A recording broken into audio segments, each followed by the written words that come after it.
Die Geschichte, um die es sich handelt, beginnt im Gebirge, in Seebühl. Kennen Sie eigentlich Seebühl? Das Gebirgsdorf Seebühl? Nein? Seebühl am Bühlsee? Wirklich nicht? Sonderbar, höchst sonderbar. Wen man auch fragt, keiner kennt Seebühl. Womöglich gehört Seebühl am Bühlsee zu den merkwürdigen Ortschaften, die ausgerechnet nur jene Leute kennen, die man nicht fragt. Wundern würde mich's nicht. So etwas gibt's. Nun, wenn Sie Seebühl am Bühlsee nicht kennen, können Sie natürlich auch das Kinderheim in Seebühl am Bühlsee nicht kennen. Das bekannte Ferienheim für kleine Mädchen. Schade, sehr schade. Aber es macht nichts. Kinderheime ähneln einander wie 4 Pfund Brote oder Hundsfeilchen. Wer eins kennt, kennt sie alle.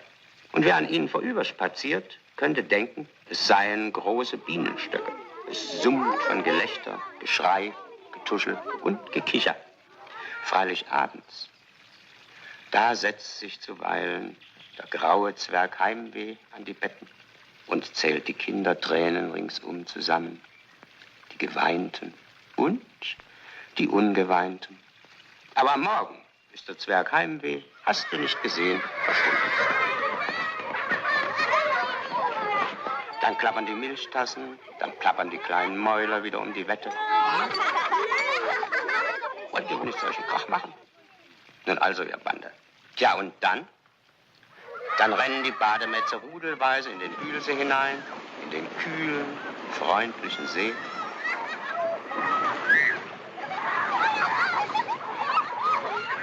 Planschen, kreischen, jauchzen, krähen, tauchen, schwimmen oder sie tun doch wenigstens, als schwimmen sie. Am wildesten treibt es, wie immer, ein kleines Mädchen, das den Kopf voller Locken und Einfälle hat und Luise heißt.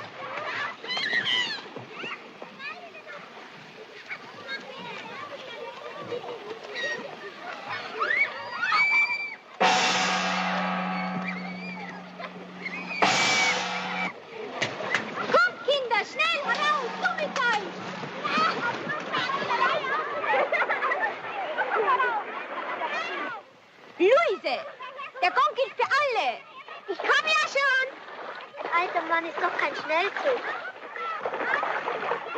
Fräulein Ulrike treibt ihre schnatternde Herde in den Stall, ins Haus.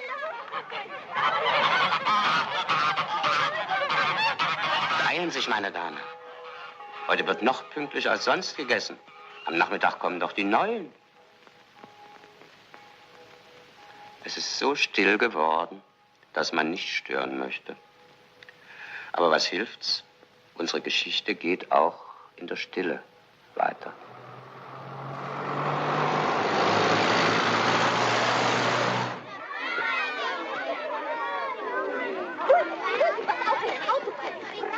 Hoffentlich hat eine von den Neuen einen großen Gummiball mit. Wo des Balles denn 2? Brigitte hat doch auch einen. Aber den hat sie in ihrem Schrank eingeschlossen. Ganz fest, damit ihm nichts passiert. Wenn der Zug pünktlich war, müsste der Omnibus eigentlich...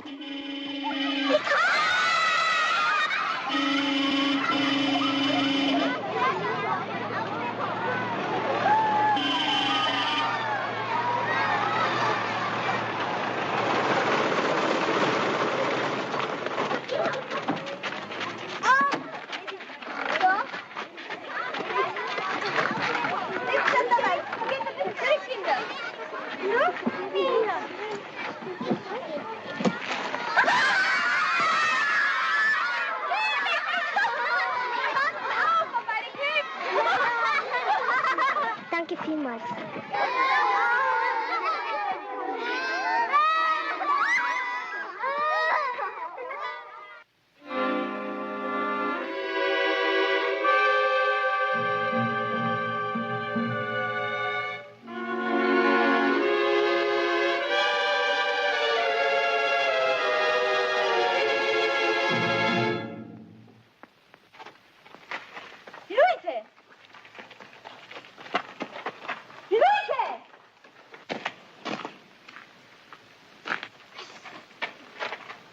Also Kinder, helft einander beim Tragen und kommt ins Haus herein, ja?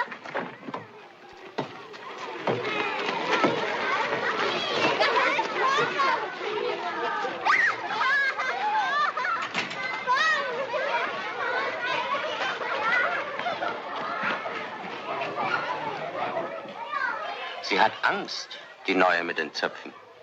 Ein Wunder ist das nicht. Man steht einander nicht alle Tage gegenüber, als sähe man in den Spiegel.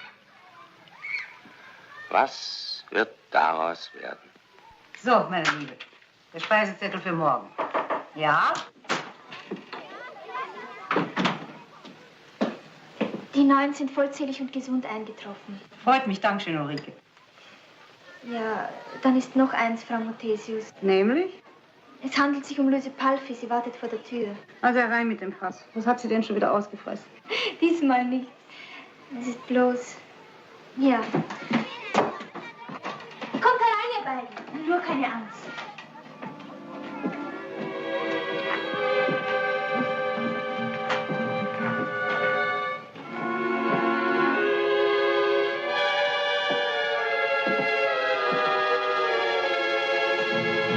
Jetzt schlägt's 13. Kommt er mal näher, ja? Die Neue heißt Lotte Körner und kommt aus München. Seid ihr miteinander verwandt? Nein, sie haben einander noch nie gesehen. Seltsam. Warum seltsam? Dass die aus Wien kommt und die aus München? Zwei so kleine Doppelgänger wie ihr werden sicher gute Freundinnen werden. Gebt euch die Hand. Nein.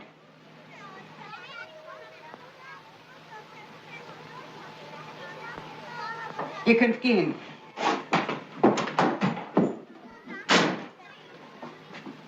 Einen Augenblick, Lotte. Ich kann gleich deinen Namen eintragen und deinen Geburtstag und wie deine Eltern heißen. Ich habe nur noch meine Mutti. Ich ließ ihm etwas nicht gefallen. Kommt da frech mit deinem Gesicht daher. Was soll ich ihn machen? Sekret es ihr. Am einfachsten ist, du beißt dir die Nase ab. Dann bist du in Ärger mit einem Schlag los. Um so die Ferien zu verhunzen. Eigentlich kannst du doch gar nichts dafür, wenn nun eine käme und sehe wie ich aus. Das glaubst du doch selber nicht, dass jemand so blöd wäre, mit deinem Kopf herumzulaufen.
Wir wollen beide nebeneinander setzen.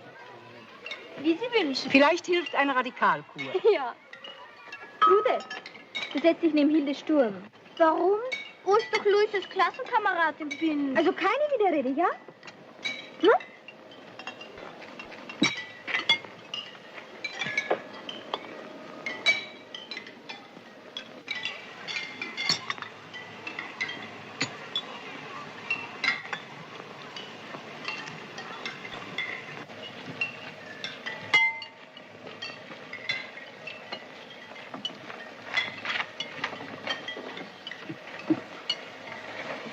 Ich wünsche dir einen guten Appetit zu deiner ersten Mahlzeit bei uns. Okay.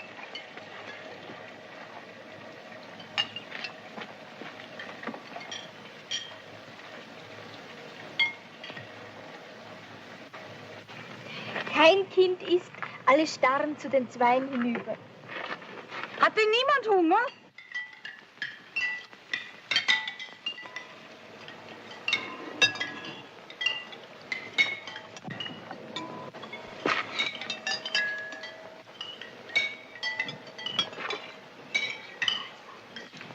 Vielleicht sind es astrologische Zwillinge. Was ist denn das schon wieder? Es sollen Menschen geben, die einander völlig gleichen, ohne im entferntesten verwandt zu sein. Aber sie sind im selben Bruchteil der gleichen Sekunde auf die Welt gekommen. Aha. Es gab einmal einen Herrenschneider in London, der Eduard VII. Völlig glich.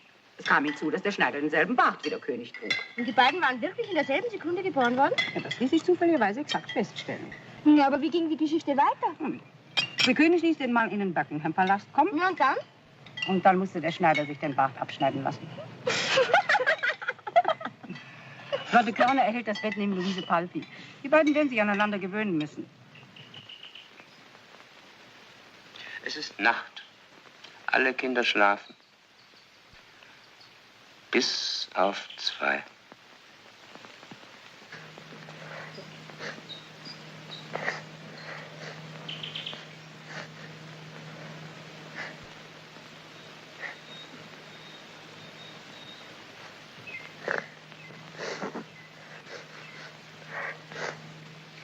Was hatte die Mutter in München beim Abschied gesagt? Ich freue mich so, dass du ein paar Wochen mit vielen fröhlichen Kindern zusammen sein wirst. Du bist viel zu ernst für dein Alter, Lottchen. Es liegt an mir. Aber Mutti. Doch, ich bin zu wenig zu Hause. Wenn ich abends heimkomme, hast du statt zu spielen aufgewaschen, gekocht, den Tisch gedeckt. Komm mit 1000 Lachfältchen zurück. Und nun? Nun liegt sie in der Fremde, neben einem bösen Mädchen, das sie hasst, weil sie ihm ähnlich sieht. Da soll man Lachfältchen kriegen.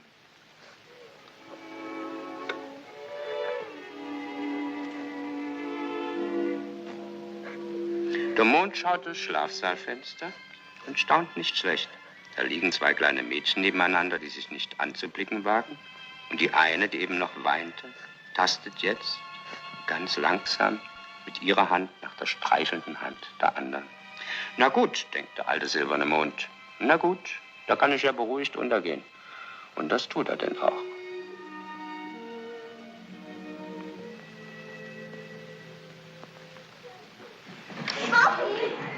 Besaß nun der nächtliche Waffenstillstand zwischen den beiden Wert und Dauer, obwohl er ohne Verhandlungen, heimlich und stumm beschlossen worden war?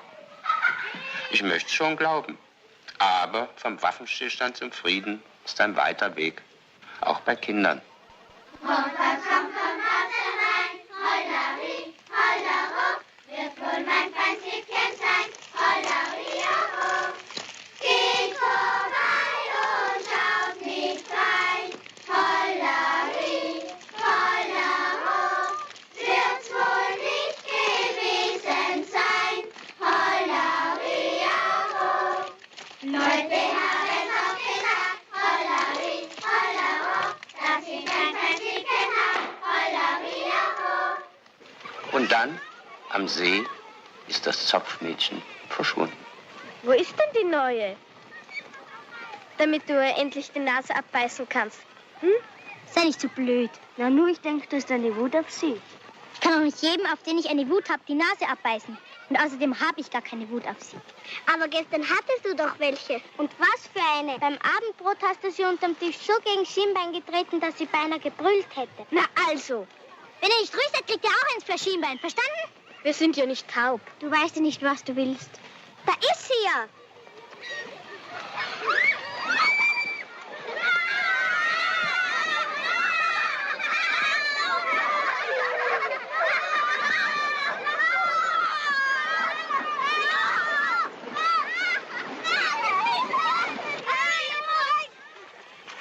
So, jetzt klettere hinein und beiß ihr die Nase ab.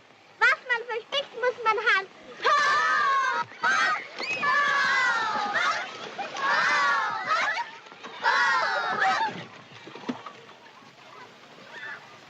Ach, das arme kleine Näschen. Na, jetzt bald? Sofort, meine Dame. Okay.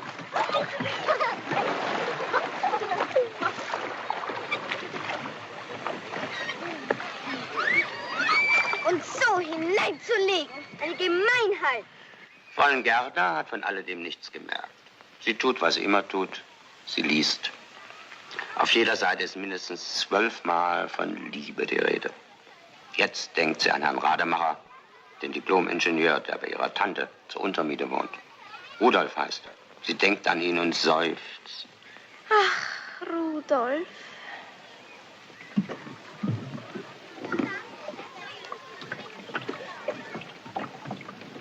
Bist du mir noch böse? Nein. Es kam alles so plötzlich. Der Autobus, dann du, so ein Schreck. Eigentlich ist es doch furchtbar lustig. Nein? Lustig? Hast du Geschwister? Nein. Ich auch nicht.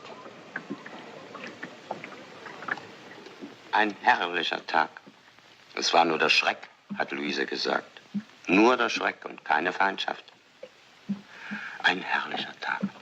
Hoffentlich bleibt er so herrlich. Au! Aua! Nanu, Au! was ist denn nun schon wieder los? Au! Au! Willst du wohl ruhig sein? Wenn dir deine Mutti Zöpfe flechten will, gibt's nichts zu schreien. Ich hab doch gar keine Mutti. Deswegen bin ich auch ein lautes Kind, sagt mein Vater. Zieht er dir denn nie die Hosen straff? Ach wo, dazu hat er mich viel zu lieb. Das hat doch damit nichts zu tun. Und außerdem hat er den Kopf voll. Es genügt doch, wenn er eine Hand frei hat. Halt still. Was wird das wohl werden?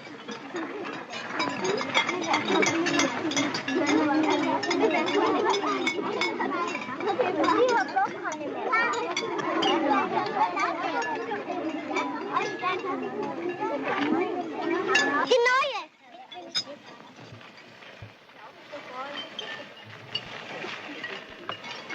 Du, das ist Luises Platz. Denk an dein Schienbein.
Na, da soll sich einer auskennen. Zweimal dasselbe Kind. Raus mit der Sprache. Wer von euch beiden ist wer?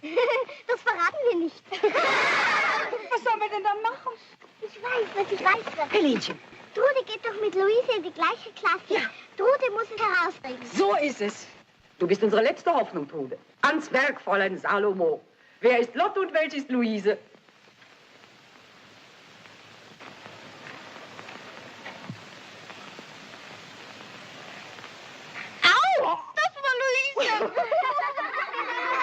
Große Geister stört das alles nicht.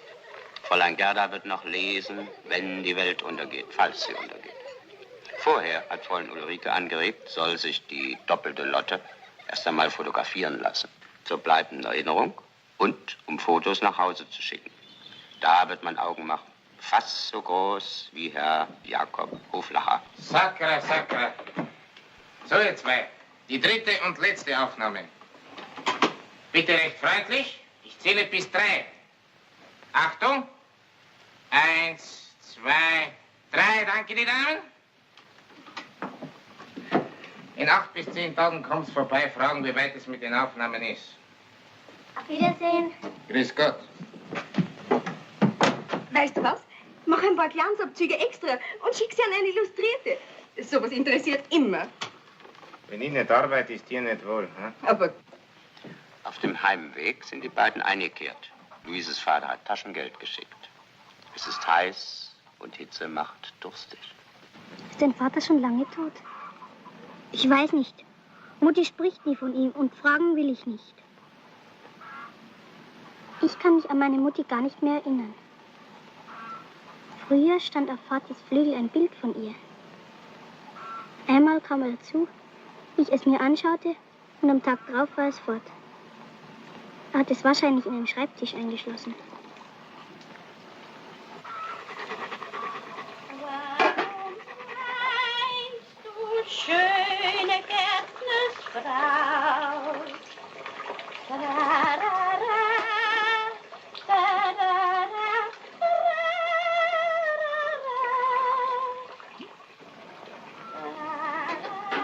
Bist du auch 10 Jahre alt?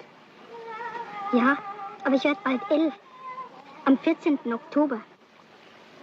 Am 14. Oktober? Ja, am 14. Oktober. Du, ich auch.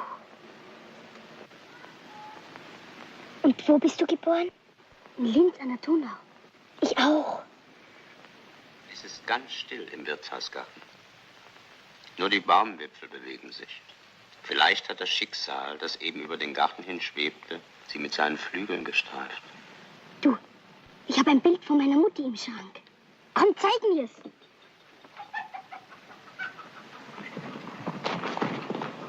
Ja, was wäre denn das für ein Neumod?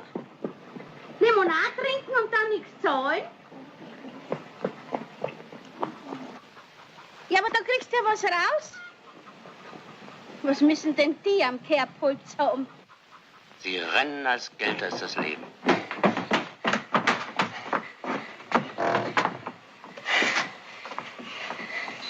Dasselbe Bild. Meine Mutti. Unsere Mutti. Frau Muthesius, ich kann es nicht für mich behalten. Ich muss mich Ihnen anvertrauen. Was drückt Ihnen denn das Herz ab, meine Liebe? Es sind gar keine astrologischen Zwillinge. Der englische König und der Herrenschneider? Nein, Lotte Körner und Luise Balfi. Ich habe im Aufnahmebuch nachgeschlagen, Sie sind am gleichen Tag in derselben Stadt geboren. Ja, das kann doch kein Zufall sein. Gewiss nicht. Na und? Na, was geschieht jetzt? Nichts. Nichts? Nichts. Falls Sie den Mund nicht halten sollten, werde ich Ihnen beide Ohren abschneiden, meine Gute. Kein Aber. Die Kinder ahnen nichts. Sie haben sich fotografieren lassen, Sie werden die Bilder nach Hause schicken und wenn sich die Fäden dadurch entwirren, gut. Aber Sie und ich, wir werden uns hüten, Schicksal zu spielen. Ich danke Ihnen für Ihre Einsicht, meine Beste. So, und jetzt schicken Sie mir bitte die Köchin.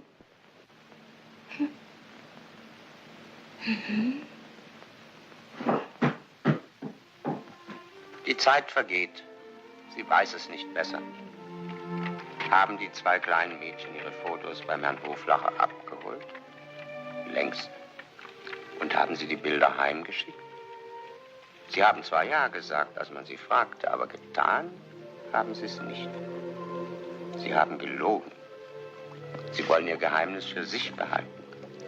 Sie wollen es zu zweit verbergen und vielleicht zu zweit enthüllen. Das Geheimnis war die Saat und Heimlichkeiten sind die Ernte. Die Schürzen hat Mutti beim Oberpollinger gekauft. Ich weiß schon, das ist das Kaufhaus in der Neuhauser Straße beim... Wie heißt das Tor? Karlstor. Richtig, beim Karlstor. Und wenn man vom Rathaus her durchgeht, kommt man auf den Spachus. Stachus heißt der Platz. Ah, Stachus. Oh, München ist schwer. Und Wien ist. Jeder entdeckt einen anderen, einen neuen Kontinent. Das, was bis jetzt von ihrem Kinderhimmel umspannt wurde, war ja, wie Sie nun wissen, nur die eine Hälfte ihrer Welt. Und wenn Sie nicht gerade damit beschäftigt sind, die beiden Hälften zusammenzufügen, wählt sie ein anderes Geheimnis. Erst haben sie natürlich geheiratet. Dann haben sie 2 kleine Mädchen gekriegt, uns. Und weil Mutti Luise Lotte heißt, haben sie das eine Kind Luise und das andere Lotte taufen lassen. Das ist doch sehr hübsch. Da müssen sie sich doch noch gemocht haben. Ja, bestimmt. Aber dann haben sie sich sicher furchtbar gezankt und sind voneinander fort. Und haben uns genauso in 2 geteilt, wie bei unserer Taufe Muttis Vorname. Aber sie hätten uns zuerst fragen müssen, ob sie uns halbieren durften. Damals konnten wir doch noch gar nicht reden. Ah, da steht die. Von Vati.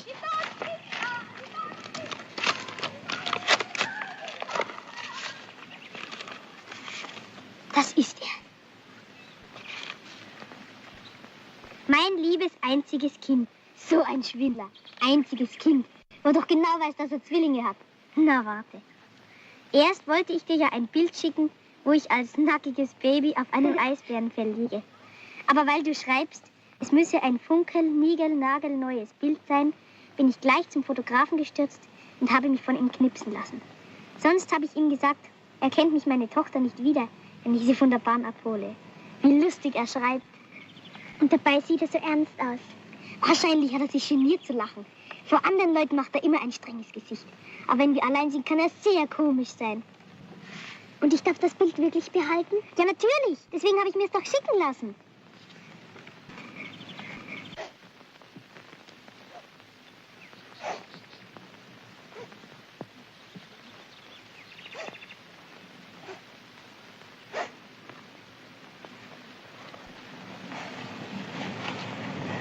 Fehlt dir was? Meine Eltern lassen sich scheiden. So eine Gemeinheit. Da schicken sie dich in die Ferien und dann tun sie sowas hinter deinem Rücken. Und warum? Papa liebt, glaube ich, eine andere Frau.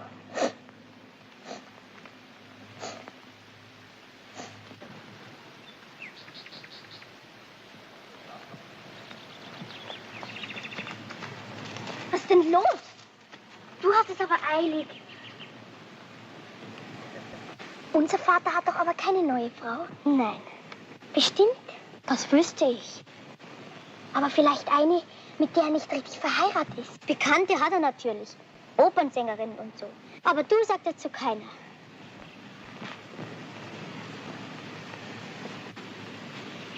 Und wie ist das mit Mutti? Hat Mutti einen guten Freund? Mutti sagt immer, sie hat mich und ihre Arbeit, sonst will sie nichts vom Leben. Warum sind sie denn dann geschieden? Warum ist Vater in Wien und Mutti in München? Warum haben sie uns halbiert? Warum haben sie nie gesagt, dass jede von uns ein Zwilling ist? Mutti hat dir verschwiegen, dass Vati lebt. Er hat mir verheimlicht, dass Mutti lebt. Schöne Eltern haben wir, was? Na, warte. Wenn wir den beiden die Meinung sagen, die werden staunen. Aber das dürfen wir doch gar nicht. Wir sind ja nur Kinder. Nur?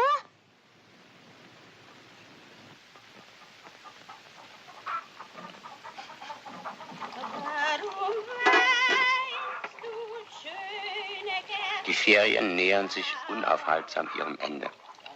Und die Locken und Zöpfe, so nennt man Luise und Lotte seit einiger Zeit, die Locken und Zöpfe haben sich von den anderen immer gründlicher abgeschlossen. Sie tun sehr geheimnisvoll, als führten sie etwas im Schilde. Aber was? Am liebsten mag Mutti Nudelsuppe. Nudelsuppe mit Rindfleisch. Rindfleisch? Das Rindfleisch holst du bei Metzger Huber. Metzger Huber. Ein halbes Pfund Querrippe. Halbes Pfund Querrippe. Nicht zu fett, schön durchwachsen. Nicht zu fett. Wo ist der Laden? Metzger Huber, Max-Emanuel-Straße, Ecke Prinz-Eugen-Straße. Stimmt. Das Kochbuch... Bist du schnell?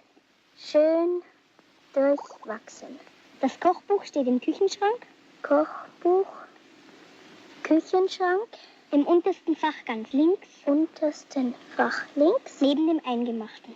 Neben dem... In dem Kochbuch liegen alle Rezepte, die ich kann. Vor dem Kochen habe ich eine Heidenangst. Was meinst du? Könnte ich, wenn es zuerst schief geht, der Mutti weismachen, ich hätte das Kochen während den Ferien verlernt? Aber du kannst mir ja schreiben, wenn was nicht klappt. Ich gehe jeden Tag zur Post und frage, ob was angekommen ist. Ich auch. Schreib nur recht oft.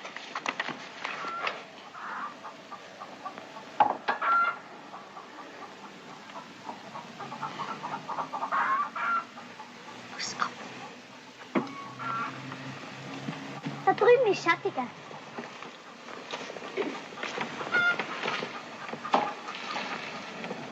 Gündchen. Portion Kaffee. Sofort. Und bist tüchtig im Hotel Astoria. Vati freut sich immer so, wenn mir schmeckt.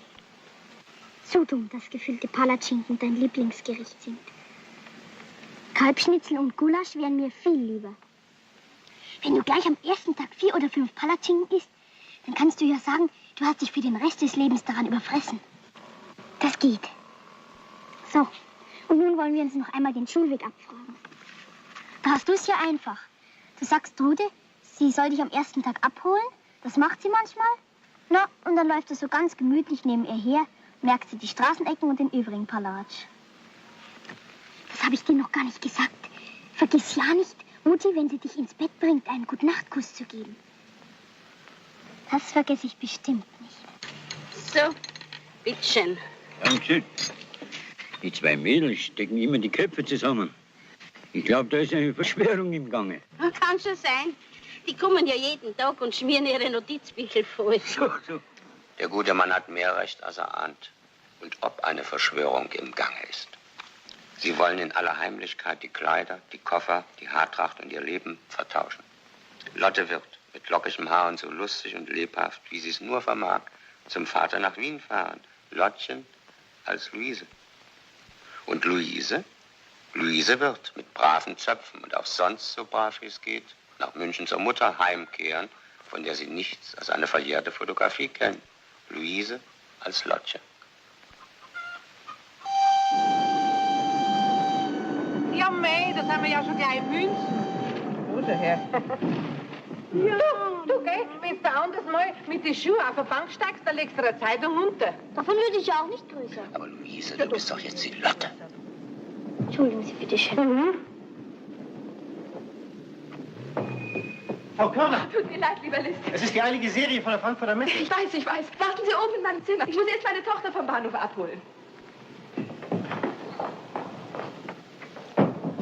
Im Bahnhof einer wildfremden Stadt auf seine Mutter zu warten, die man nur als Foto kennt und die nicht kommt, das ist kein Kinderspiel.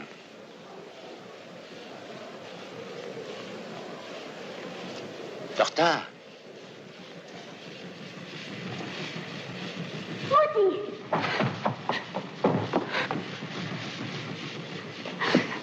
Mein Lottchen, endlich habe ich dich wieder. Sogar das Hütchen kriegt einen Kuss. Und wie sieht's zur selben Zeit in Wien aus? Hotel Astoria?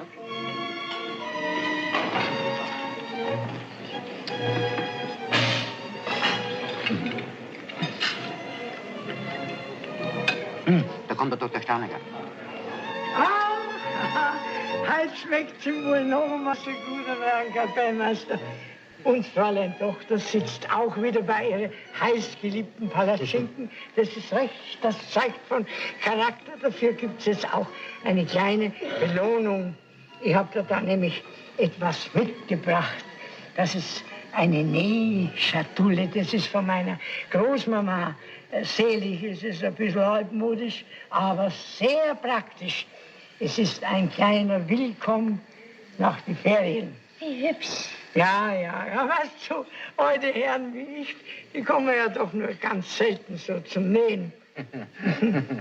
Ich danke Ihnen schön, Herr Dr. Sternegger. Sie sind so lieb. Ja. Wir sind ja auch alle so froh, wir Stammgäste, dass du nur wieder da bist. So, jetzt näh fleißig. So ein Hallo-Träger will ich bloß haben, dass du nähen lernst. Aber Vati, das kann ich doch. Aber Lotte, du bist doch jetzt die Luise. Das kann ich doch auch endlich lernen. Bitte nein, Herr Franz, sonst platzt. Aber es ist doch erst Nummer 5.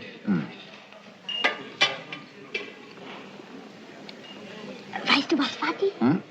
Ab morgen esse ich immer das, was du isst. Und wenn ich geselligtes esse oder nichts grill, das kannst du doch nicht ausstehen. Dann werde ich mich eben dazu zwingen. Ja, grüß Gott, Franz, grüß Gott. Na also, da wär... Ja, das ist ja Herr Pfefferl, der wieder da ist. Na, geh schön hin und sag dem Luisel grüß Gott.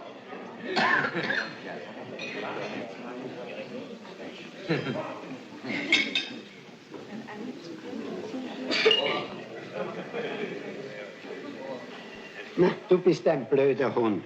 Er kennt seine beste Freundin nicht, nur weil sie ein paar Wochen am Land war. Und da reden die Leute immer so geschwollen vom unterrüglichen Instinkt der Tiere. Ein Glück, dass die Hofräte nicht so gescheit wie der Pepperl sind. Und daheim, die Resi, die merkt schon gar nichts. So, und jetzt springe ich schnell einmal zum Kaufmann. Na, das möchte ich für mein Leben gern sehen, Resi, wenn du springst.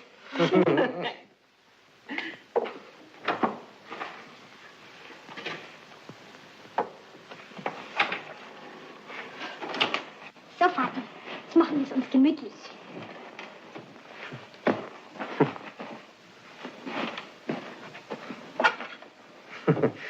Du. Ja, das war schön am See, hm? Schön war's. Ja. Und hast du dich mit jemandem besonders angefreundet? Nein. Ich fand eigentlich fast alle nett. Außerdem war ja die Trude Staubitzer dabei aus meiner Klasse. Ach ja, richtig, die Trude Staubitzer, ja. Sie holt mich morgen früh zur Schule ab. Das tut sie ja manchmal. Oh weh, du, die Schule. Vati, ich habe mir ganz, ganz fest vorgenommen, mich zu bessern. Du, das hast du mir schon oft versprochen. Kann man denn nicht eine Minute in Ruhe gelassen werden? Palfi! Oh, servus. Ja? Ja, ich wollte eigentlich... Ja? Ja, das weißt du, das wissen Sie doch. Ja, also schön. Gut, Wiedersehen. Aus jetzt mit der Gemütlichkeit. Ich muss weg. Oh. Ja, ins Atelier. Der Pfeifler will, dass ich mit ihm den Rigoletto korrepetiere. Tja, kann man nichts machen, Kind. Und hinterher muss ich in die Oper, dirigieren. Du gehst schön rechtzeitig schlafen. Viel Spaß in der Schule und morgen Mittag im Astoria. Ja? Servus.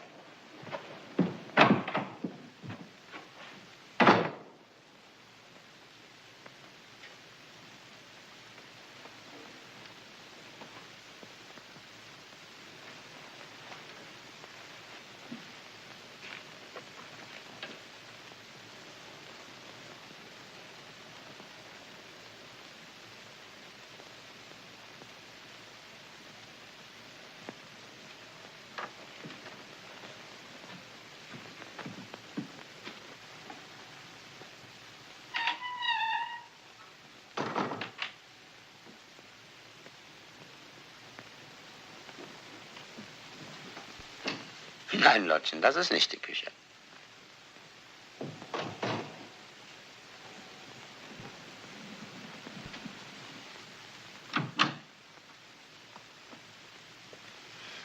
Jetzt stimmt's.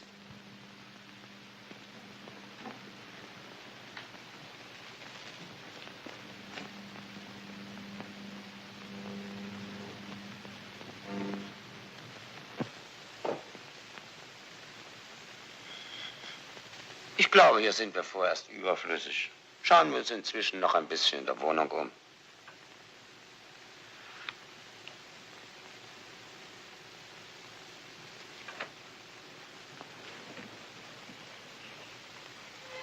Der Rosenkavalier, das war ein großer Erfolg für Palfi.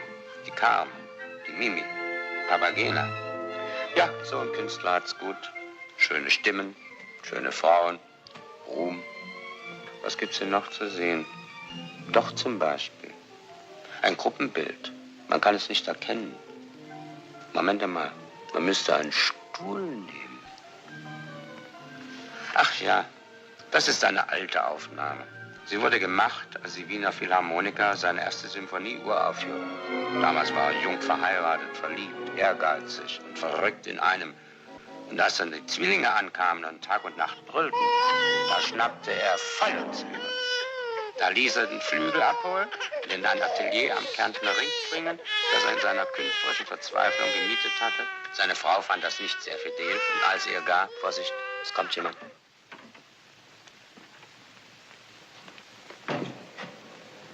Ist da wer? Nein. Und ich hätte schwören können, da hat jemand geredet. Luisa, wo steckst du? Hier? War während ich einkaufen war jemand hier? Nein, wer denn? Woher soll ich denn das wissen? Was treibst denn du da? Ich habe ein bisschen in deinem Buch nachgerechnet. Was sind denn das für neue Moden? Erstens hast du dich fast auf jeder Seite verrechnet und immer zu deinem Vorteil. Rechne du in der Schule, wo es hingehört. Ich werde jetzt immer in deinem Buch nachrechnen. Die Lehrerin hat gesagt, wir lernen in der Schule, aber nicht für die Schule.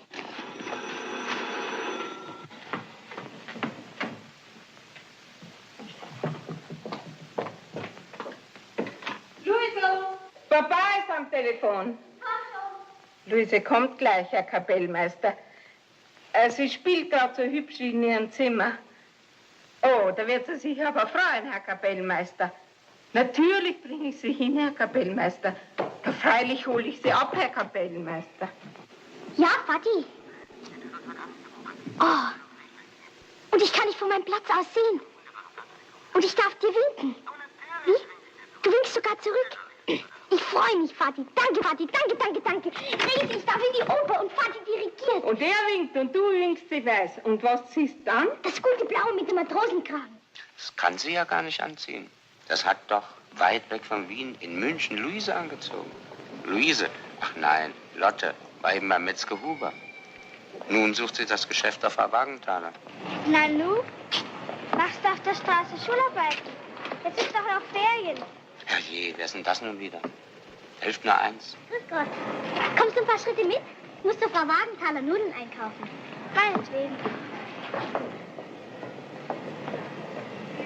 Ich warte auf dich. Zu dumm, wenn einen wer anspricht, den man, obwohl man ihn noch nie im Leben gesehen hat, genau zu kennen hat. Ein halbes Kilo feine Nudeln und ein Pfund Salz, gell? Und jetzt noch ein bisschen Suppengrün. Ja, du, seit wann ziehst denn du mit der Anni Habersetzer rum, diesen frechen Ball? Hä? Habersetzer? Anni Habersetzer?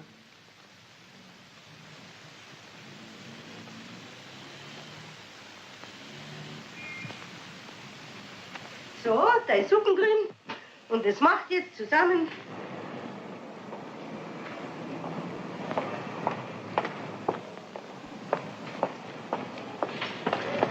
Ich vergesse, Anni. 3-mal war ich mit dir böse, wegen der Ilse Merck und so. Du weißt schon. Das nächste Mal bin ich nicht nur böse, sondern... Das werden wir ja sehen. Gleich morgen werden wir sehen. Die ist wohl in den Ferien übergeschnappt. Das mit der Anni Habersetzer hat gut geklappt. Glück muss der Mensch haben. Und Entschlossenheit muss er zeigen. Freilich mit dem Kochen liegt es etwas anders. Entschlossenheit genügt vielleicht, um vom Rathausturm zu springen. Aber um Nudeln mit Rindfleisch zu kochen, dazu braucht es mehr als Willenskraft. Das tut aber weh, verflixt nochmal. Hilft nichts, keine Müdigkeit vorschützen. Salz für die Nudeln, wie viel Salz? 1 halben Esslöffel voll, was noch? Selleriesalz, eine Prise. Wie viel um alles in der Welt ist denn eine Prise? Und wie die Zeit vergeht, du liebe Zeit. Und Mutti kommt gleich. Und decken muss ich noch. Und die Zeit vergeht. Und decken muss ich noch. Und Mutti kommt gleich. Ob das Fleisch schon weich ist? Die Gabel da. Und Topflappen nicht vergessen. Nein, ist noch nicht weich. Muss ein sehr alter Ochse gewesen sein. Und was fehlt denn noch richtig? Muskatnuss und Treibeisen, Muskatnuss und Treibeisen, Muskat und einmal nichts, zweimal nichts, wo sind sie? Ah, da drüben.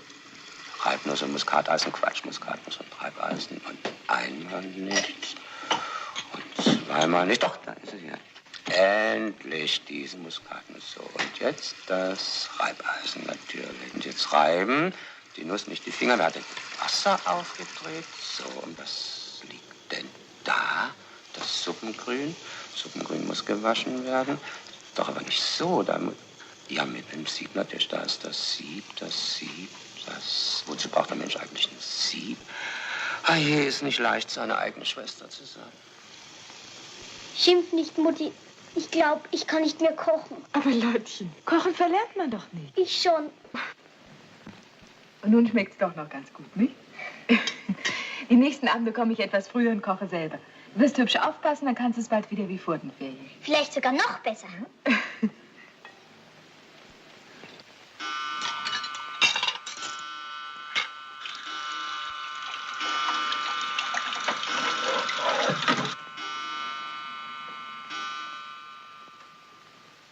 So, mein Lottchen. Nun schlaf gut und träume etwas Schönes. Wenn ich nicht zu müde bin. Kommst du auch bald, Mutti? Gleich, mein Kind.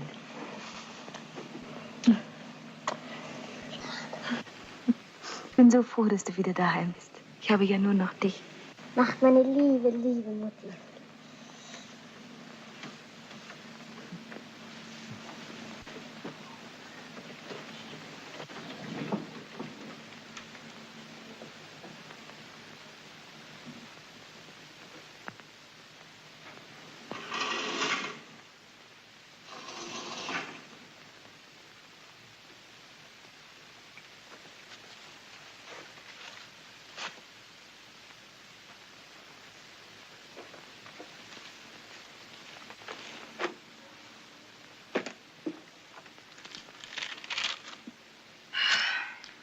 gibt noch so viel zu tun. Das Kind schläft, das eine Kind. Und das andere Kind, das sitzt im schönsten Kleid der Schwester in der Oper.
Die Musiker dem Fadi parieren, obwohl ganz alte Herren darunter sind.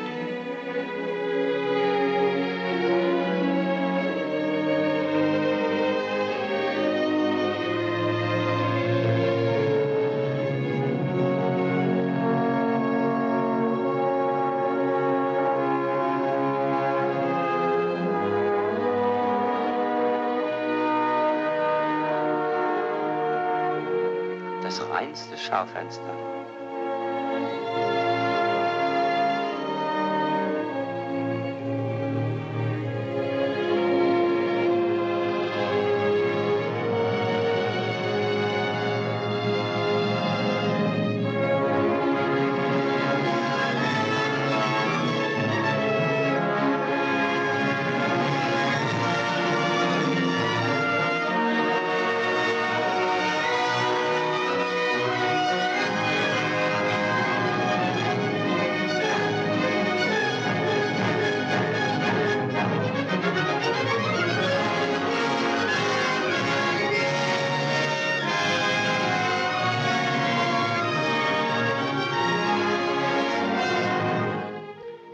Gar nicht mir zugenickt, sondern ihr. Wieso hat mir Luise nichts von ihr erzählt? Ich muss ihr sofort schreiben. Postlager. Vergiss mal nicht. München 18.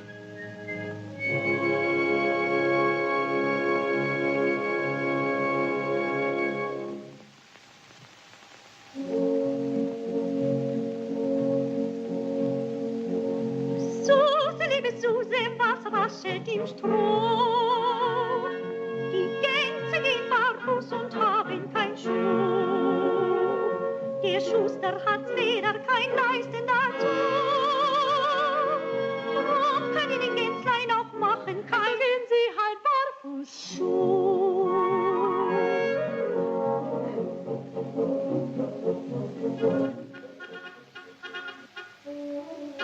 Was?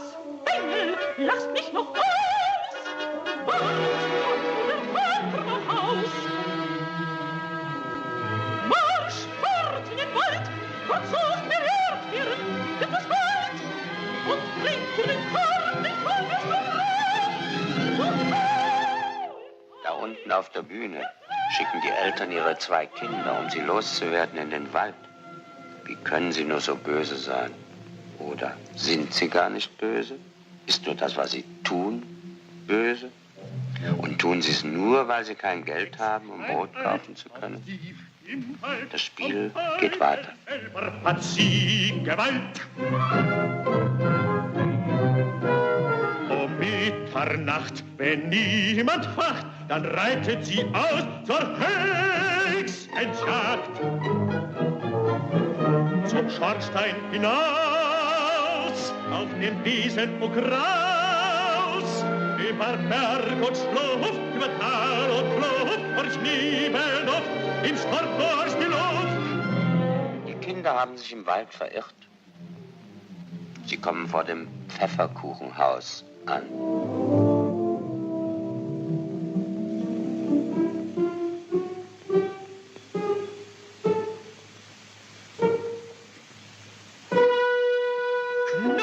Knusperknäuschen, wer knuspert mir am Häuschen? Willst du auch ein bisschen knabbern?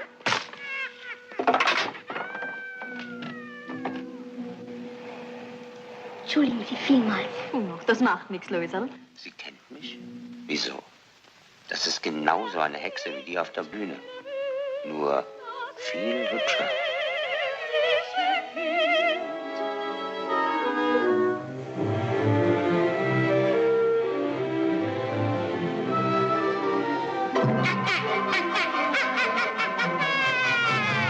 Was seid ihr für leckere Teufelsbrätchen? Besonders du, mein herziges Mädchen. Kommt, kleine Mäuslein, kommt in mein Häuslein. Ihr sollt's gut bei mir haben, mit Ringen köstlich. Das Märchen von Hänsel und Gretel fängt an, sich im Herzen des kleinen Mädchens merkwürdig mit der eigenen Kinderwelt zu vermischen. Und so ist es kein Wunder, dass Lottchen nach dem Theater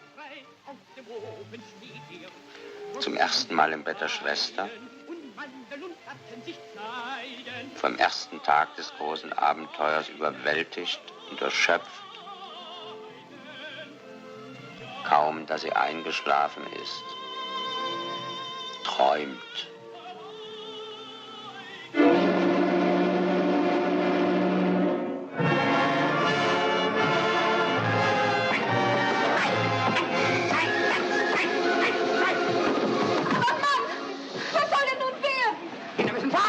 Brauchen Platz!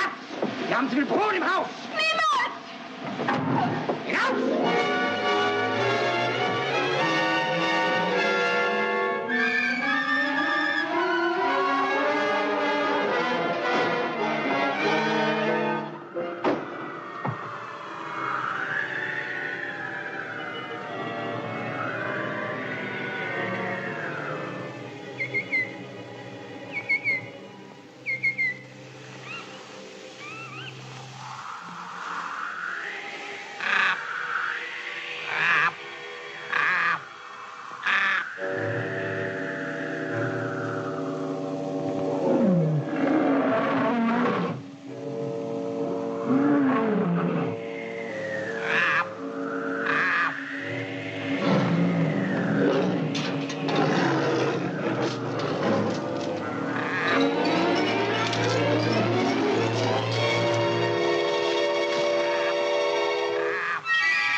Milchschokolade und Nougatstangen. Krokant und edelbitter.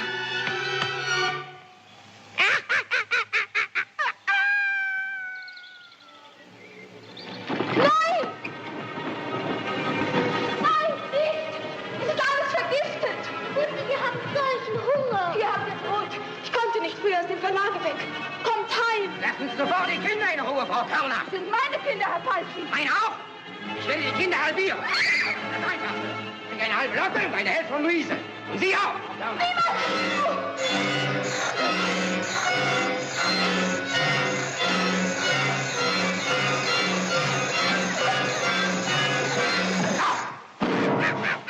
Welche Hälfte wollen Sie haben, Frau Körner? Beide! Genau. Also ich nehme die da. Na, welche bist du denn? Das Luisel, aber du darfst das nicht tun. Halte den Mund. Eltern dürfen alles. Wir schreiben Postlagern, vergiss mal nicht. Münzen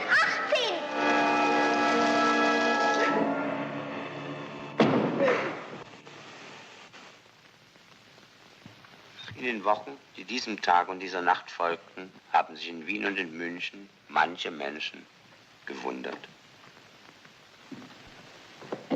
Diktathefte von der Buchbauer. Dankeschön, Luise. Also diese kleine Party. Wissen Sie, wie sich da aus dem frühen Überschwang des Temperaments diese stille, beherrschte Kraft herausgebildet haben?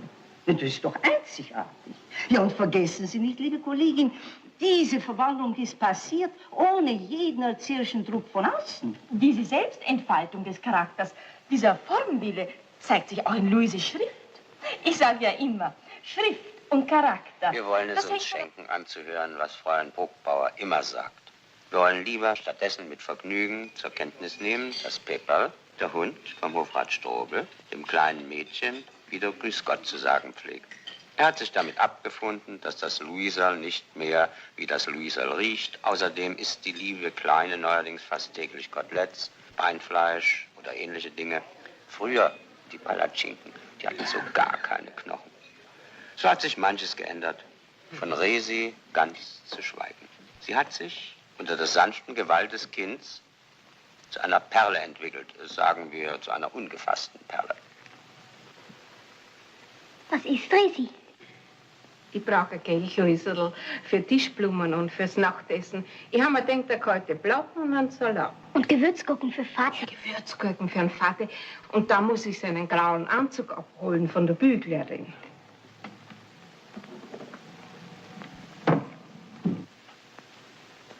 Das wird reichen. Und abends rechnen wir ab. Versteht sich.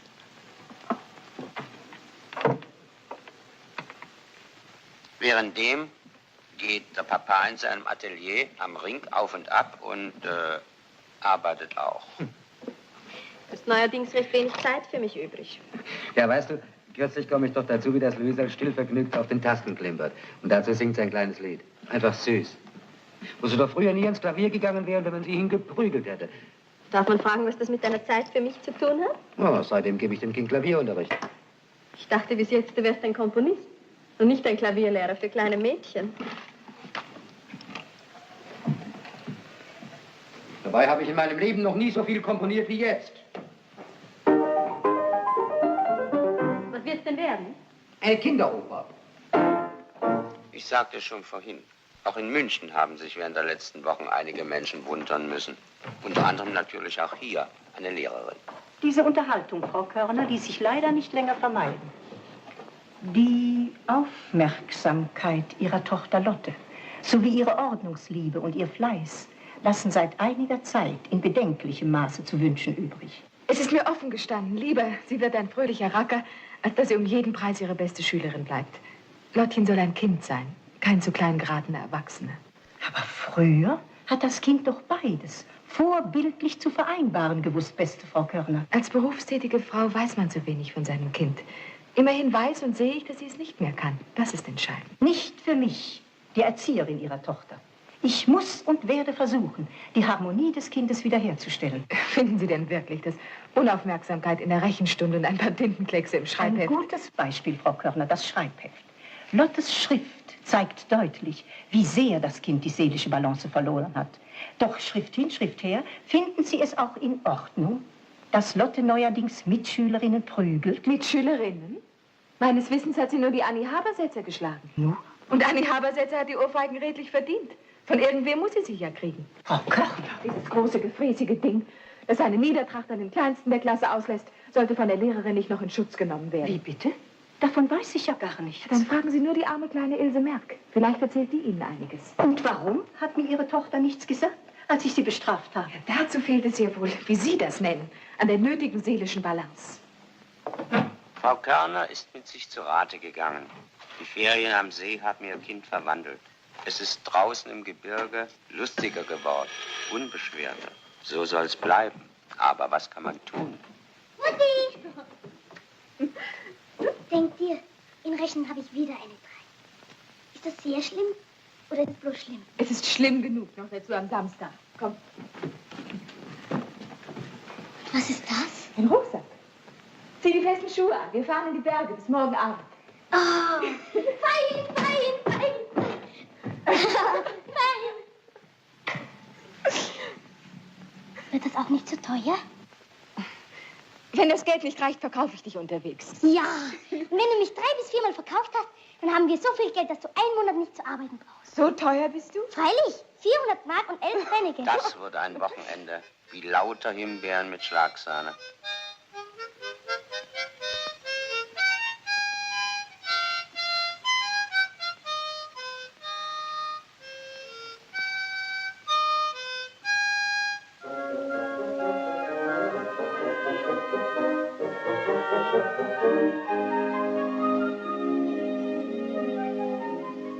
Gegen Abend gerieten sie in ein Dorf namens Greinau. Erst futterten sie aus dem Rucksack, was das Zeug hielt. Später schliefen sie dann in einem Bett. Das war billiger und schöner war es außerdem. Und draußen auf den Wiesen geigten die Grillen eine kleine Nachtmusik. Am Sonntagmorgen wanderten sie weiter. Die Zugspitze glänzte silberweiß. Dann ging sie übers Dörl. Das war ein Gekraxel. Sakra, sakra.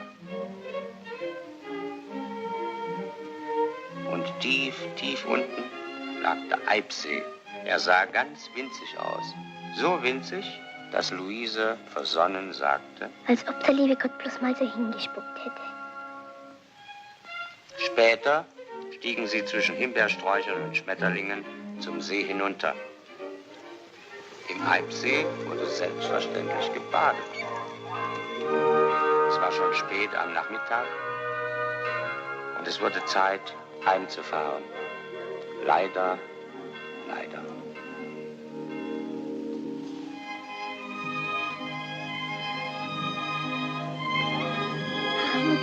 Es war so schön wie nichts auf der Welt.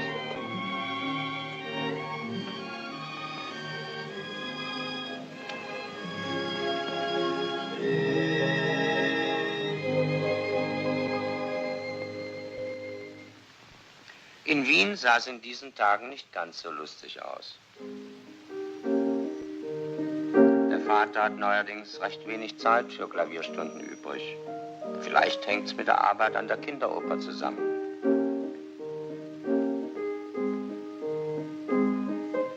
Es ist nur so, wenn Väter viel von Kinderopern reden und über Fräulein Irene Gerlach schweigen, dann wittern kleine Mädchen wie kleine Tiere, dass Gefahr droht und auch, woher sie droht. Luise hat zwar postlagernd geantwortet, dass Fräulein Gerlach sei halt die Tochter vom Besitzer des Hotels Astoria. So kenne man sich eben und es habe nichts auf sich. Doch das muss sich geändert haben. Vielleicht, als Vati allein war und niemand auf ihn aufpasste. Oh, die Luise. Grüß Gott, Herr Gabele. Heute hätte ich Zeit. Nur hereinspaziert, Fräulein Nachbar. Ein Moment, dann Luise, ich gehe voraus.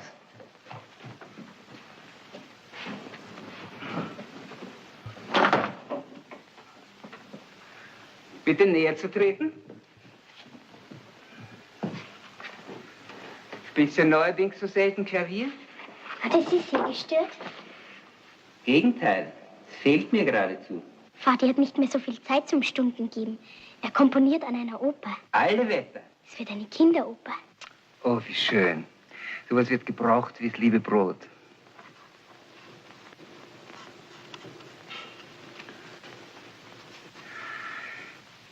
Diese Fenster, diese Gucklöcher, rein gar nichts kann man sehen.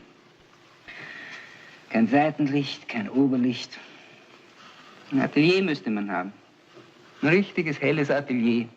Warum mieten Sie sich denn keins, Herr Gabele? Weil es keine zu mieten gibt. Ateliers sind selten. Vati hat ein Atelier. Hm? Ich weiß, drüben am Ring. Mit großen Fenstern und Licht von oben.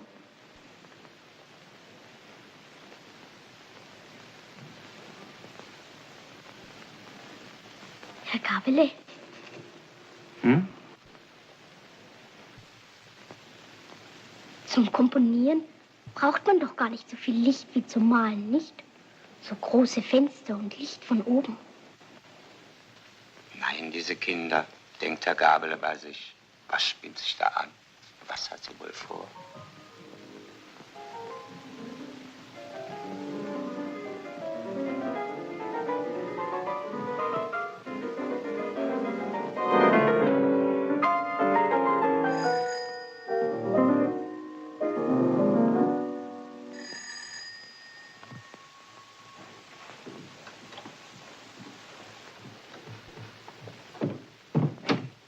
Vati, ich bringe dir nur rasch ein paar frische Blumen.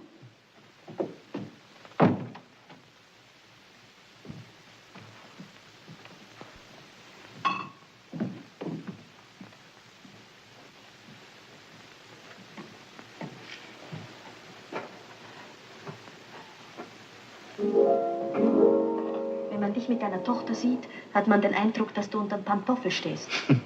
Sie hat neuerdings eine dezidierte Art. Und außerdem ist das, was sie tut, so goldrichtig, da kann man nichts machen. Ich koche nur rasch einen Kaffee. Wir müssen doch deinem Besuch etwas anbieten.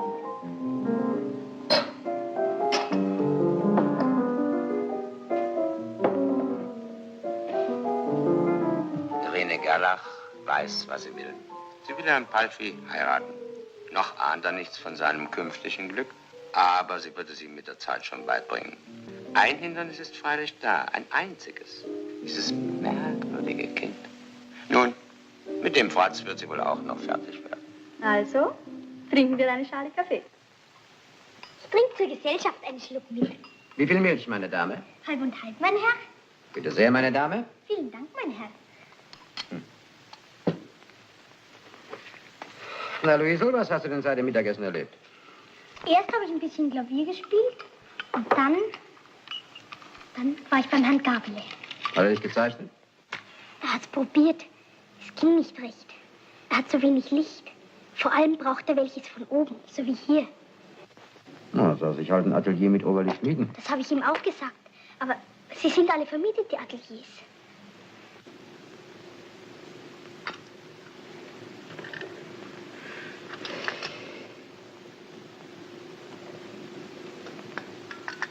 Zum Komponieren braucht man eigentlich kein Oberlicht, Vati, oder? Nein, eigentlich nicht. Vati, wenn du nun mit Herrn Gabele tauschtest, dann hätte der Herr Gabele ein Atelier, wie er es braucht, und du wohntest direkt neben uns, im Resi und mir. Genauso allein wie hier. Doch wenn du nicht allein sein willst, kommst du einfach über den Flur und bist schon da. Und mittags können wir daheim essen.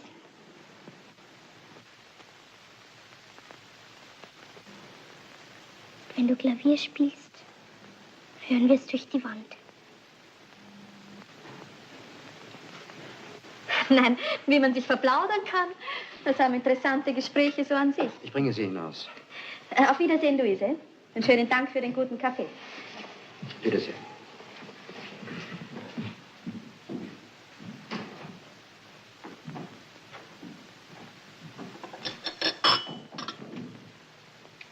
Auf heute Abend also. Am Ende hast du keine Zeit. Wieso denn, Liebling?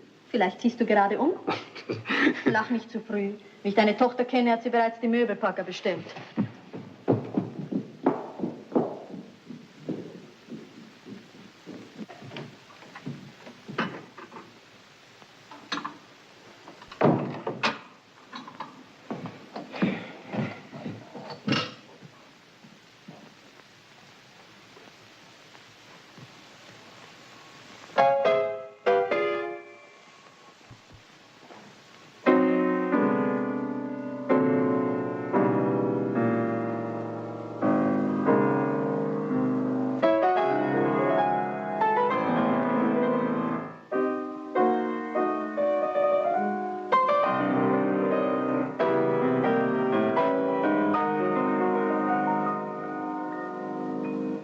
Ich gehe jetzt, Vati.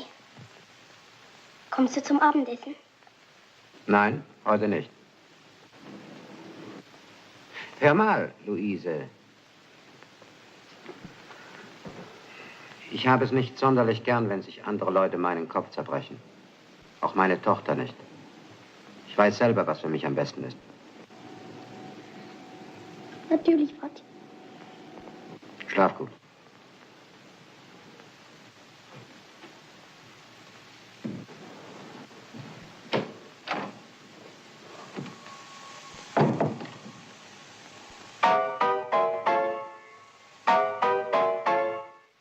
Kindertränen.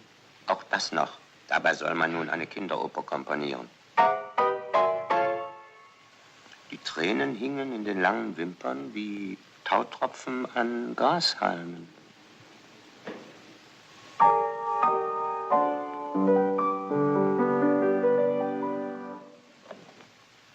Wozu Kindertränen doch gut sind. Ja, so ein Künstler ist fein heraus. Der hat seine Kunst und das Fräulein Gerlach hat er außerdem. Aber so ein Kind, was fängt das in all den Wochen mit seinem heimlichen Kummer an?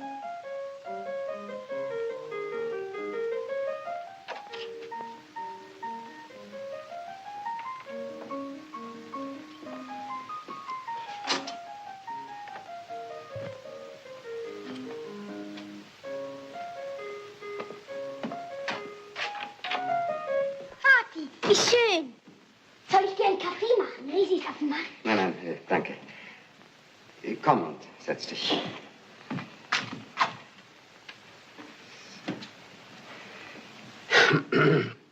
Ja, ich muss mit dir sprechen. Es handelt sich um eine wichtige und sehr ernste Angelegenheit. Also, Luise. Seit deine Mutter nicht mehr da ist, bin ich allein gewesen. 7 Jahre lang. Natürlich nicht völlig allein. Ich habe ja dich gehabt und ich habe dich ja noch. Aber es wird sich etwas ändern in meinem und dadurch auch in deinem Leben.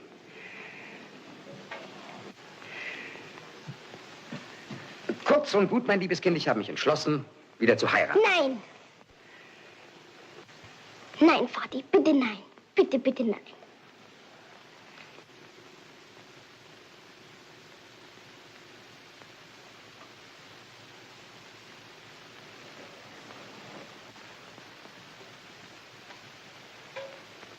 Du kennst doch Fräulein Gerlach bereits. Das hätte ich sehr gern. Und böse Stiefmütter kommen nur noch im Märchen vor. Ja, du bist der tapferste kleine Kerl, den es gibt.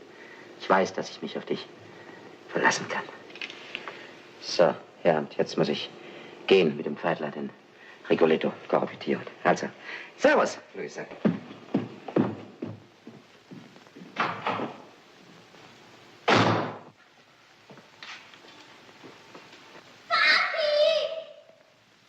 Es klingt, als ob jemand ertränke. Aber, denkt der Herr Kapellmeister, in einem Wohnzimmer ertrinkt man nicht.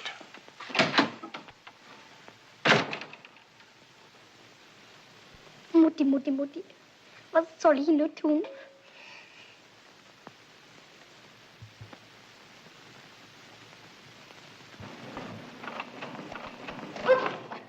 Der Herr Kapellmeister. Warst bei der Luisa los? Nein, ich komme direkt aus China. Aus China? Das muss ein Irrtum sein.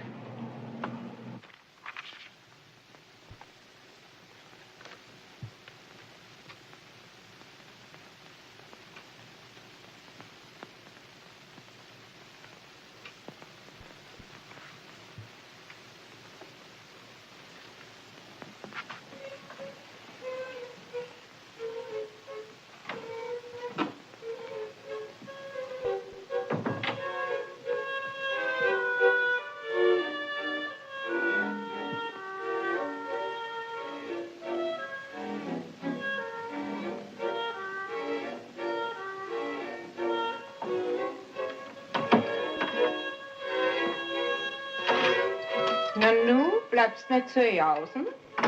Wie komme ich zur Kobenzlstraße? Kobenzlstraßen. Wo ist denn die eigentlich? Ah ja, ich weiß schon. Da fährst natürlich mit der Dreier bis zur Endstation.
Ja? Gnädige Frau, ein Kind möchte Sie sprechen. Ein Kind? Luise Balfi heißt es. Führen Sie sie herauf.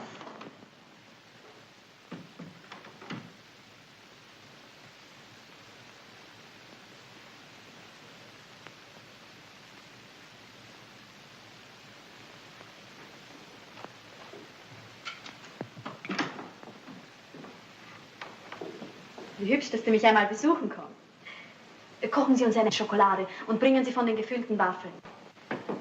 Ich hätte dich schon längst einmal einladen sollen. Danke, ich will nicht lange bleiben. So. Aber zum Hinsetzen wirst du hoffentlich Zeit haben.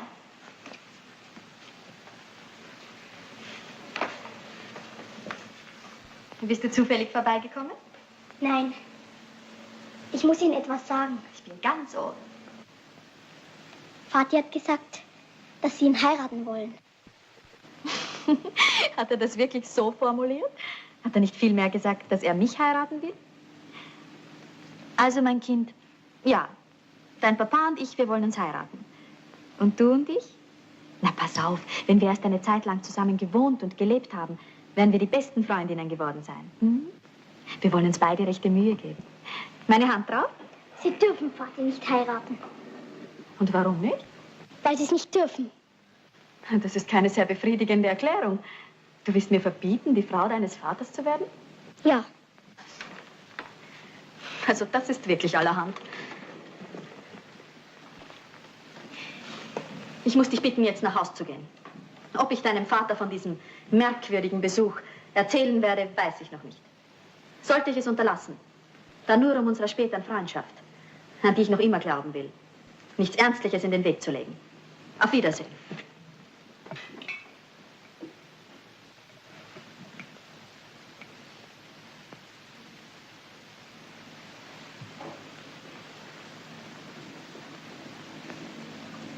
Lassen Sie uns so, wie wir sind. Bitte, bitte.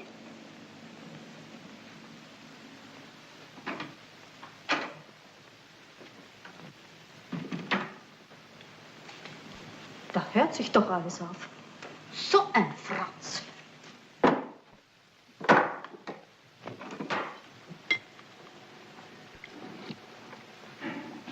Du isst ja halt gar nichts. Ausschauen tust wie ein Gespenst. Was hast du denn? Magst du was anderes zum Essen? Du schlafst ja mit offenen Augen. Aufgewacht. Du hast ja Fieber. Ja, gleich gehst du ins Bett. Nichts in Vati erzählen. Nein, nein, Schatzi. Der Herr Hofrat muss her.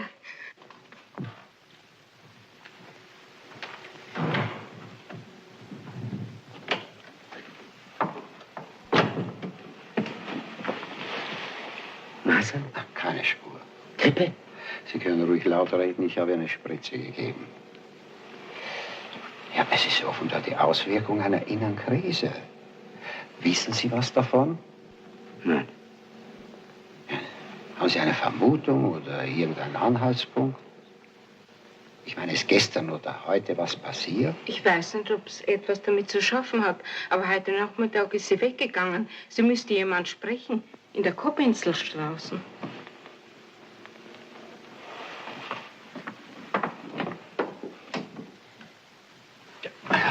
Sie wird jetzt bis morgen früh durchschlafen.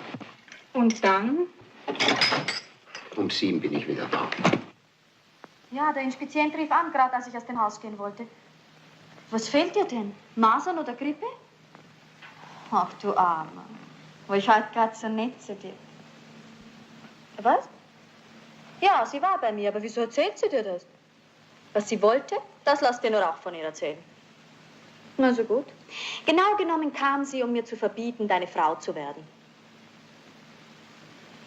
Hallo. Hallo.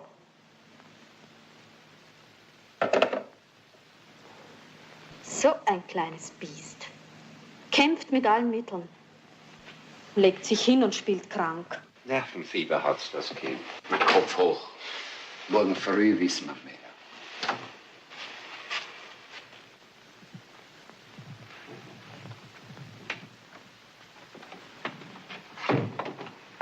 Sie nicht nervös. Schlafen Sie gut. Wäre es nicht besser, wenn ich... Schlafen Sie gut. Schlafen Sie gut. Das sagen Sie so.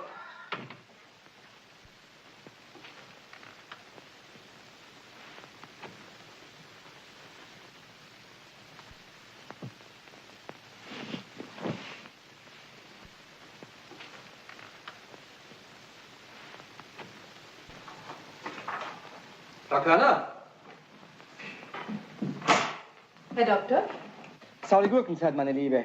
Wo ein aktuelles Titelfoto hernehmen und nicht stehlen, ne? Neopress hat Aufnahmen von der neuen deutschen Meisterin im Turmspringen geschickt. Oh, ist die hübsch? Fürs Turmspringen reicht's. Da hat doch neulich so ein komischer Dorflichtbildkünstler ein paar Fotos geschickt.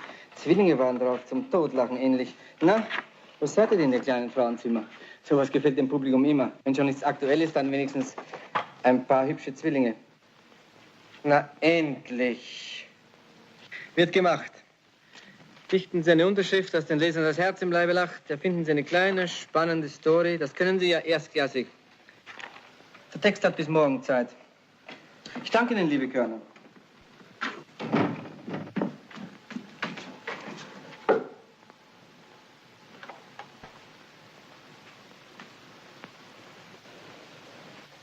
Nein, Fräulein, vergiss mal nicht. Heute haben wir wieder nichts. Das verstehe ich nicht. Ja, aber wirklich hat dich das Vergissmal nicht vergessen. Nein, nein. Ich komme morgen wieder vorbei. Ist ja recht.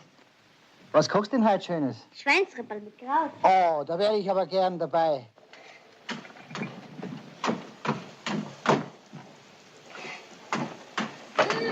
Heute riecht's aber besonders gut. Was gibt's denn für uns? Schweinsrippel mit Kraut von der Meisterköchin Lottchen Körner. Das ist wahr. Wie schnell du das Kochen gelernt hast. Nicht wahr? Ich hätte nie gedacht, dass ich es so schnell...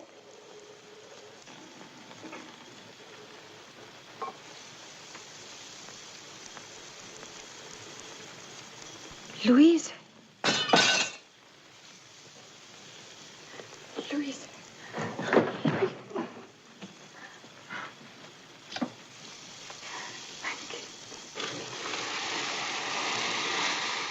Es war eine lange, wortreiche Beichte und es war eine kurze, wortlose Absolution. Ach, ist das schön, endlich die Wahrheit gesagt zu haben. Ihr seid mir schon zwei raffinierte Frauenzimmer. Was soll nun werden? Lottchen hat sicher großes Heimweh nach dir. Und du nach ihr. Und ich auch. Nach ihr und... Nach deinem Vater, gell? Wenn ich bloß wüsste, warum sie nicht mehr schreibt. Ich mache mir ehrlich Sorgen.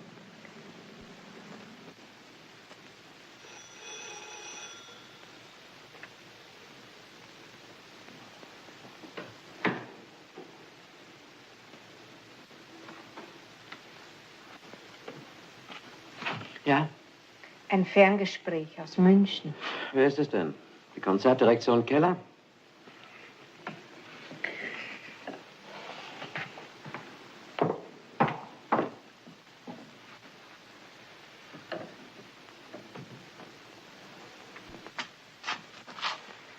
Hier, Palfi. Wer ist dort? Luise Lotte? Ja, das Kind ist krank. Ja, aber ich verstehe nicht, wieso du... wieso du und Luise? Was? Nein. Nein, das ist doch... Das ist doch unglaublich. Hast du auch nicht? Also entschuldige, ich bin wie vor den Kopf geschlagen. Bitte? Nervenfieber, ja. Auf dem Wege der Besserung. Naja, aber gewiss, der Hofrat kennt doch Luise von klein auf. Ach so, ja, es ist ja Lotte, ja. Er kennt sie also nicht, ne? Ja, ich kenne mich auch nicht mehr aus. Ach. Vati! Liebe Vati! Hier ist Luise, grüß dich Gott, Vati. Sag, sollen wir nach Wien kommen? Mit dem Flugzeug morgen früh. Doch, es wird schon möglich sein. Grüß dich, Ludwig.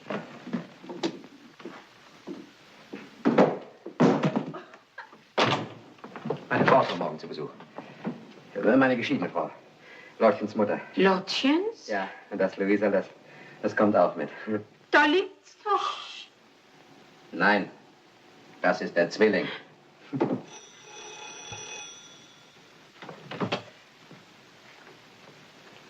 Es ist doch nicht die Möglichkeit. Fräulein Gerlach ist am Telefon.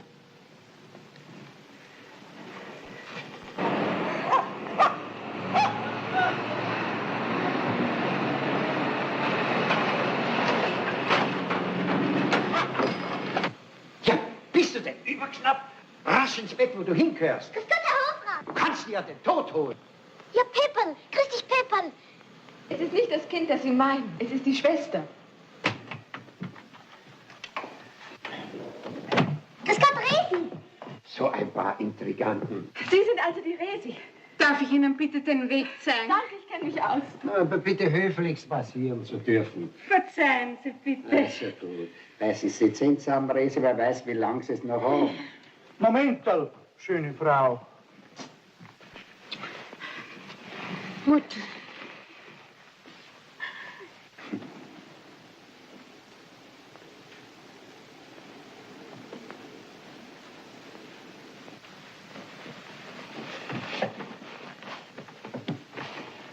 Pepper schaut unschlüssig zwischen den beiden Kindern hin und her.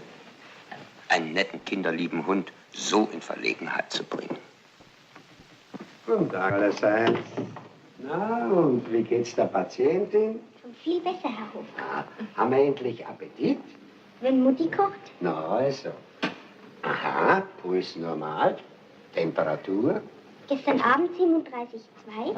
Heute Morgen 36,9. Entschuldige, dass ich dir erst jetzt guten Tag Das sage. klingt ja höchst erfreulich. Ich danke dir, dass du gekommen bist. Ja, du bist über den Berg. Meinen Glückwunsch, Luisel. Dankeschön, Herr Hofrat. Was? Oder meinen Sie mich?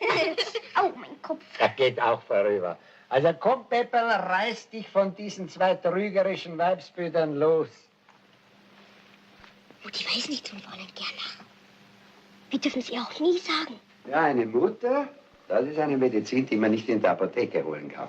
Werden Sie so lange bleiben können, bis das Luisel, bis das Lottchen wieder ganz beisammen ist? Ich denke schon. Ja. Ja? Das Künstlerherz wird ihm zwar bluten, wenn so viele Leute in der Wohnung sind, aber nur Geduld. Heute werden sie wieder allein sein. Bis morgen. Au!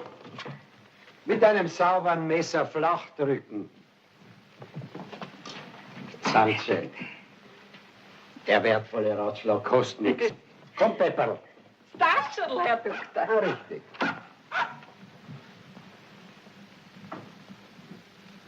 Und am Abend verlässt dann auch der Herr des Hauses die Wohnung.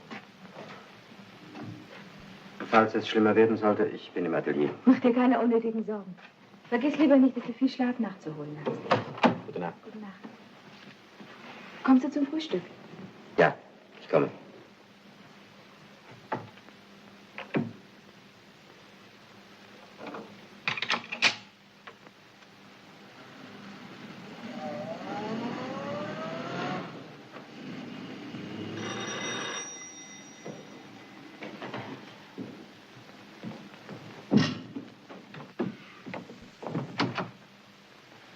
Du? Erraten?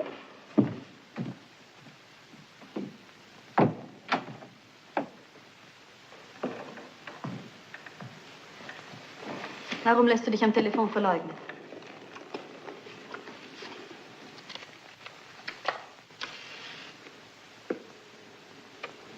Findest du das sehr geschmackvoll? Ich war nicht fähig, mit ihr zu sprechen. Das Kind war sehr krank. Es scheint ihm besser zu gehen. Sonst wärst du doch drüben, nicht hier. Ja, es geht ihm besser. Außerdem ist meine Frau drüben. Wer? Meine geschiedene Frau. Sie ist heute Morgen gekommen mit dem anderen Kind. Mit dem anderen Kind? Ja, es sind Zwillinge. Sie trafen sich im Sommer zufällig im Kinderheim, dann fuhr Luise nach München und Lotte kam zu mir nach Wien. Ich habe es gar nicht gemerkt. Raffiniert eingefädelt von deiner Geschiedenen. Und die weiß es auch erst seit gestern. Die Situation ist nicht unbekannt. In der einen Wohnung sitzt eine Frau, mit der du nicht mehr, und in der anderen eine, mit der du noch nicht verheiratet bist. Es gibt noch viel mehr Wohnungen. worin Frauen sitzen, mit denen ich noch nicht verheiratet bin. Ach, witzig kannst du auch sein. Irene, bitte entschuldige, ich bin so nervös. Entschuldige, Ludwig. Ich auch.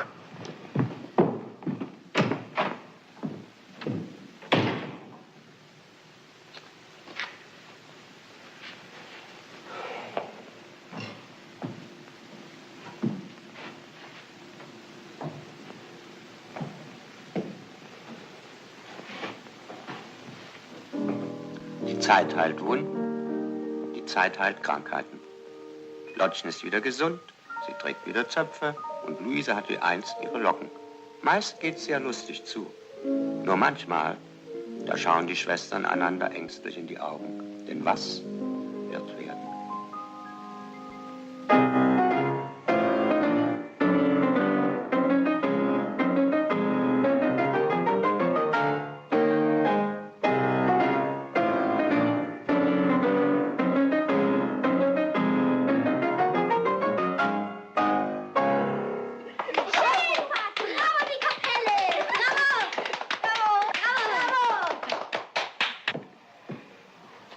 Nun sagt mal, ihr beide, warum haben wir euch eigentlich nichts schenken dürfen?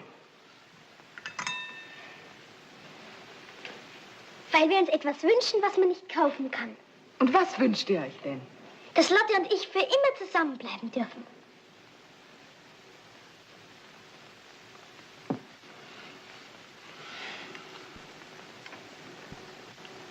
Dann braucht ihr uns auch nie im Leben wieder etwas zu schenken. Zu keinem Geburtstag und zu keinem Weihnachtsfest. Ihr könnt es doch wenigstens versuchen. Wir werden bestimmt gut folgen. Noch viel mehr als jetzt. Das versprechen wir euch.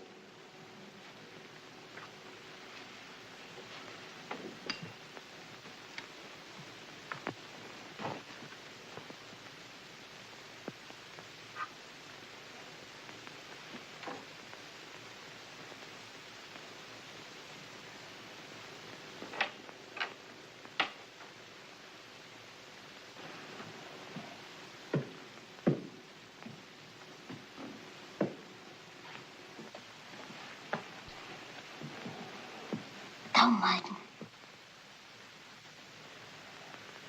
Wenn es dein Wille ist, so bin ich damit einverstanden, dass du beide Kinder zu dir nach München nimmst. Aber vielleicht erlaubst du, dass sie mich alljährlich 4 Wochen besuchen. Oder 3 Wochen. Ach, Ludwig, spürst du denn nicht, wonach sie sich wirklich sehnen? Ja, sie möchten, dass auch du und ich zusammenbleiben. Vater und Mutter wollen sie haben. Ist das so unbescheiden? Nein. Aber es gibt auch bescheidene Wünsche, die nicht erfüllbar sind. Warum nicht erfüllbar?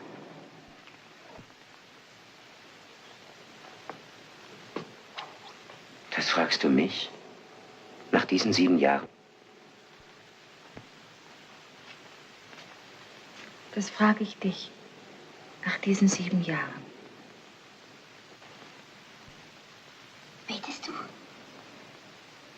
Komm, Herr Jesus, sei unser Gast. Segne, was du uns beschert hast. Es passt nicht, aber mir fällt nichts anderes ein.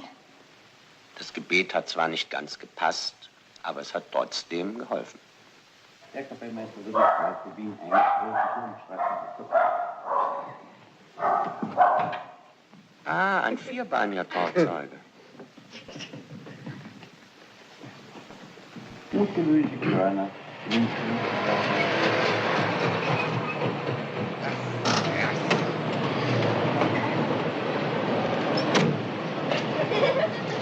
Herzlich willkommen im alten und neuen Heim. Dankeschön, Resi. Hereinspaziert in die gute Stube. Einen Moment, ich muss erst noch kurz ins Atelier.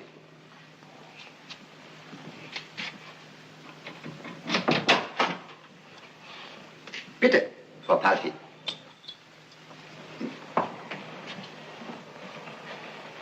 Wenn das Essen auf dem Tisch steht, klingelt ihr.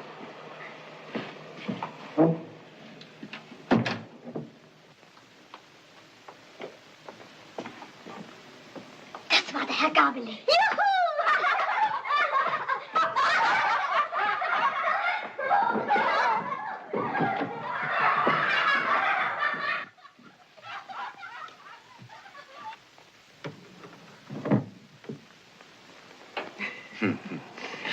Drüben werden wir zu viert glücklich sein. Hier, ich allein. Aber Wandermann mit euch.